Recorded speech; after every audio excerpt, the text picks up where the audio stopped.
গাইবান্ধায় চলতি মৌসুমে বোরোর ফলন ভালো হয়েছে, যা উৎপাদনের লক্ষ্যমাত্রাও ছাড়িয়ে গেছে। তবে উৎপাদনের তুলনায় কাঙ্ক্ষিত মূল্য না পাওয়ায় হতাশ চাষিরা।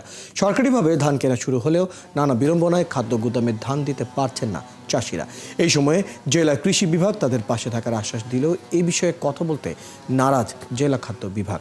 শামীম আল শামসের তথ্য ও ছবিতে প্রতিবেদন। এবছর আবহাওয়া ভালো থাকায় গাইবান্ধায় বোরোর বাম্পার ফলন হয়েছে। মাঠের পর মাঠ ভরে গেছে সোনালী ধানে। মাঠের ধান কাটার পর মাড়াইও প্রায় শেষ পর্যায়ে।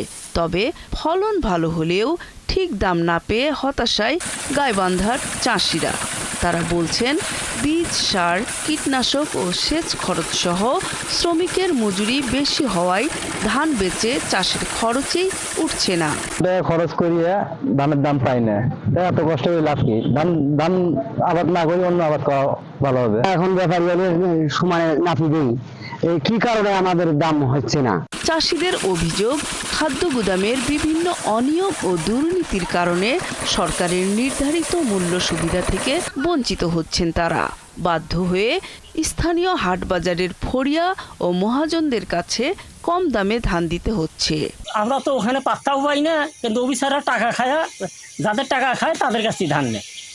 আমাদের সাধারণ লোকের ওখানে খাওয়া নেই বাবু। অফিসার ঘরে কাজে ওঠে, ওরা টাকা ছাড়া সাধারণ লোকের তো পাত্তা দিবে না। আমার এলাকায় আমি তো মনে করি যে আমি কেন, আমার সে বড় গৃহস্থ যারা আছে তারাও ধান দিতে পারে না। লোকাল বাজারের এত দাম কম, এইভাবে তো পত্তাই হচ্ছে না, গোডাউনে তো আমরা ধানও দিতে পারতেছি না। এদিকে খাদ্য গুদামে ধান দিতে না পারা কৃষকদের অভিযোগের বিষয়ে জানতে চাইলে ক্যামেরার সামনে কথা বলতে রাজি হননি জেলা খাদ্য বিভাগের খাদ্য নিয়ন্ত্রক মিজানুর রহমান। তবে ন্যায্য মূল্য পেতে কৃষকদের পাশে থেকে সহায়তার আশ্বাস দেন জেলার কৃষি কর্মকর্তারা। সরকারিভাবে যে ধান সংগ্রহের প্রক্রিয়াটা শুরু হয়েছে, এই প্রক্রিয়াটা যদি সঠিকভাবে দ্রুততার সাথে শুরু হয়, তাহলে কৃষকরা ধান খাদ্য গুদামে দিতে পারবে এবং ধানের দাম অটোমেটিক্যালি বেড়ে যাবে। এবছর গাইবান্ধায় 1,29,020 হেক্টর জমিতে বোরো মৌসুমের ধান চাষ হয়েছে।